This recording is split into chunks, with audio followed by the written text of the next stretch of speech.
Salut! Bonjour à tous. Alors, on vient de passer 4 nuits à Mumbai. Donc là, dans cette magnifique suite royale. Regardez-moi ça. Faut le voir pour le voir. Alors Mumbai, il faut savoir que bien évidemment c'est très cher au niveau des locations. Et du coup, du coup on atterrit vite sur des petites chambres comme ça. Regardez-moi ça. C'est-à-dire qu'on a fait le choix de loger dans le quartier touristique. Voilà, le quartier Colaba, très beau quartier qu'on vous conseille. Voilà, mais alors après... les prix sont plus élevés forcément. Donc... Voilà. Donc là on avait une toute petite chambre. Bon, sur le principe, pourquoi pas? Je veux dire, on est tout à fait d'accord. On n'a rien contre le fait qu'on soit dans une petite chambre. On savait, on se doutait. Voilà. Vu l'endroit, vu le quartier, on s'en Et vu le prix. Le souci, c'est qu'il y avait des cafards. Alors malheureusement, on n'en a pas à vous montrer et c'est bien dommage. Parce que la chambre était quelque peu infestée de cafards. Voilà, du coup c'était 4 nuits assez compliquées. Donc quasiment une nuit blanche pour nous. Ouais.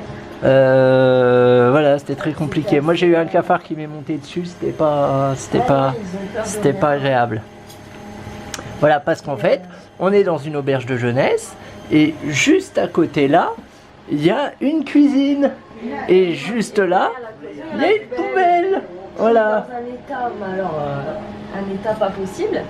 Et quand Franck a été voir le proprio, qu'est-ce qu'il a fait? Il a juste remis le couvercle. Voilà. C'est rigolo, souci de cafard. Voilà. Après, il a un peu nettoyé à l'eau quand même. Ensuite, Franck lui a tellement mis la pression qu'il a passé un après-midi à astiquer derrière.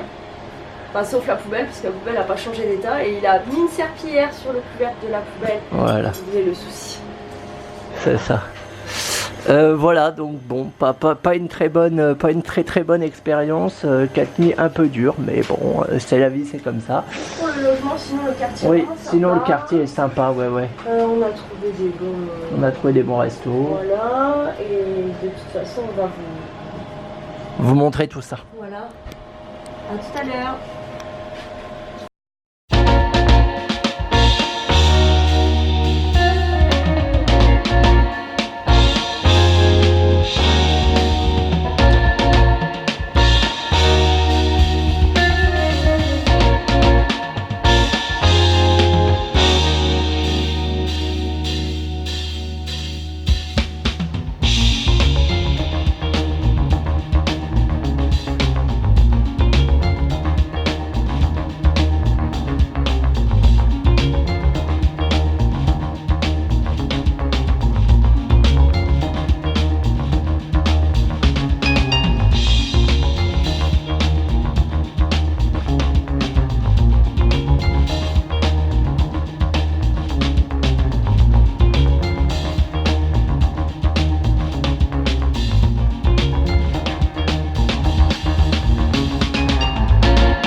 Le bâtiment que vous voyez ici, c'est le musée, c'est un musée en fait.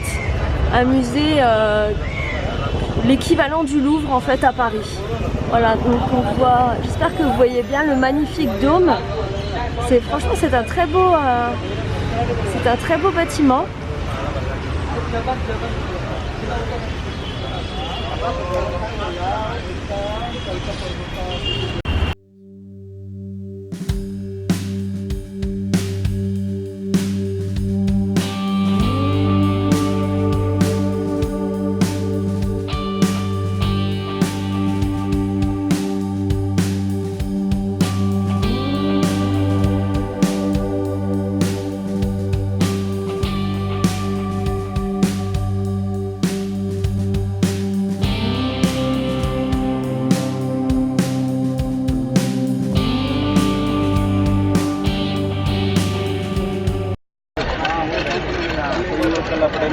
Nous voici devant la porte de l'Inde, qui est juste derrière nous.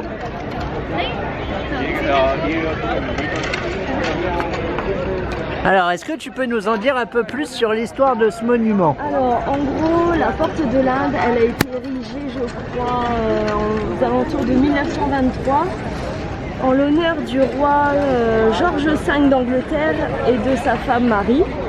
pour leur visite de l'Inde en 1911. Et il paraît que quand les Britanniques sont partis de Mumbai, bah, les soldats sont partis par cette porte. Voilà, grosso modo. Voilà, et juste à côté de la porte de l'Inde, juste là, vous avez un hôtel qui s'appelle le Taj Mahal Palace. Et voilà, c'est un hôtel très très connu à Bombay. Je crois même que c'est le meilleur hôtel de Bombay. Alors je pense pas qu'il doit avoir de cafards comme il y avait dans notre chambre, mais le prix des chambres n'est pas le même non plus. Il y a eu des attentats à Bombay en 2008 et il y a une partie de l'incendie de l'hôtel qui a été ravagée par un incendie. Voilà, il y a eu malheureusement beaucoup de morts.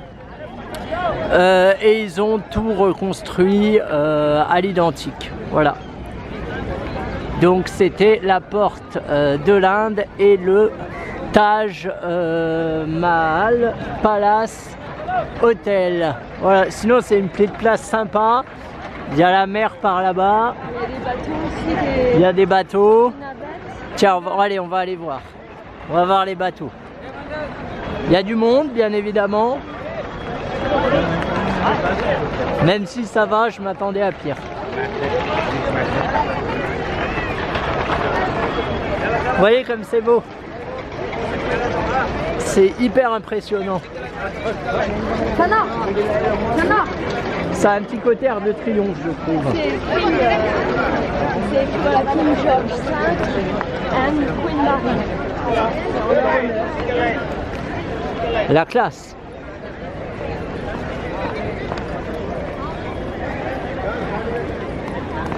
C'est un très beau monument. Ouais, très impressionnant.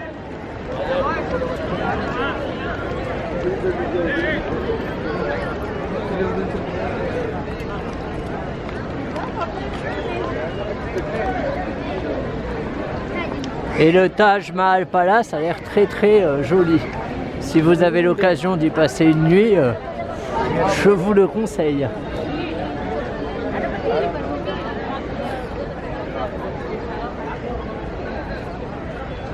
Voilà, donc après, bon, il y a des petits bateaux, rien de bien.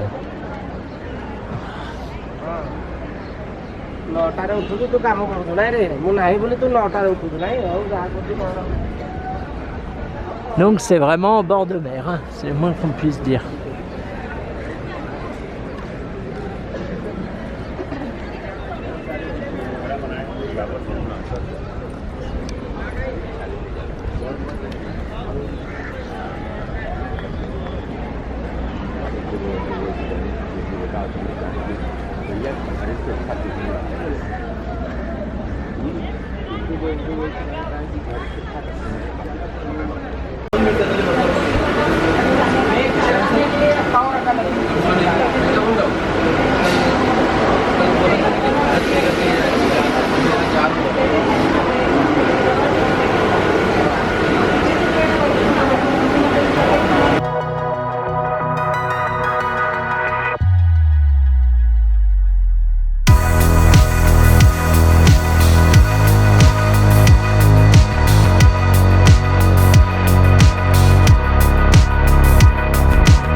Les amis, bienvenue au Dhobi Ghat, qui est la plus grande laverie au monde, il me semble, publique au monde.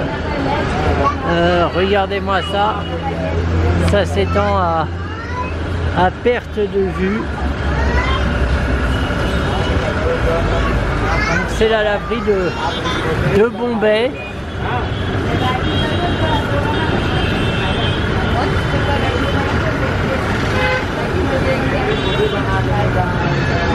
C'est très impressionnant. Donc si vous voulez y aller, c'est juste à côté de la station Mahalakshmi.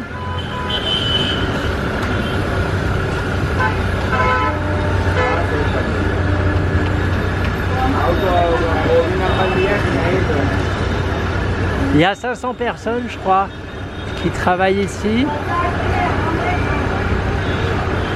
Voilà, c'est très impressionnant. Alors les amis, bienvenue devant le Saint Graal de Bombay. Qu'est-ce que c'est? C'est tout simplement une bibliothèque en plein air, comme vous pouvez le voir. Enfin, c'est pas une bibliothèque, c'est plutôt une librairie en plein air. Ils ont plein de bouquins de développement personnel, de business, de romans et compagnie. Et en plus de ça, c'est à 100 roupies le livre, soit 1,20 € le livre. Et ils ont des trucs qui viennent tout juste de sortir en France. Voilà. Le seul souci, c'est que c'est en anglais, bien évidemment. Donc ça limite un peu, mais vraiment, si vous passez par Bombay et que vous avez de la place dans vos bagages, n'hésitez pas à faire le plein de livres. Les prix sont totalement démentiels et le choix aussi est démentiel. Il y a beaucoup de choix. Voilà, à la prochaine.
Salut les amis. Bonjour. Alors, bonsoir. ouais. Parce que pour nous il est 23h. Passé, ouais. On est les 23h10 et ça fait depuis un moment qu'on attend notre train pour aller à Udaipur. Depuis 14h, je crois. Ouais. Ce qui est notre record. Mais on est dans le train, ça y est, on a réussi. Voilà, c'est un train qui ressemble à l'autre. Sauf que cette fois-ci, vu qu'on a réservé en dernière minute, on était en waiting list et le waiting list, on est passé en RAC, c'est-à-dire Reservation Against Cancellation, et apparemment il n'y a pas eu assez de cancellation, ce qui fait qu'on est sur des places assises. Voilà, c'est merveilleux. Alors, on peut les mettre en banquette, il suffit de pousser ça là comme ça et on le met en banquette, sauf que ça va être une banquette à deux, ce qui augure une très bonne nuit parce que la banquette est toute petite. Bref, j'ai hâte d'être à demain matin, on a encore plus hâte d'être à Udaipur parce qu'on arrive à Udaipur à 16h30. 17h en fait, on a à peu près 17h de train là, on est parti pour 17h. C'est ça. Et ben on vous dit à demain. À demain.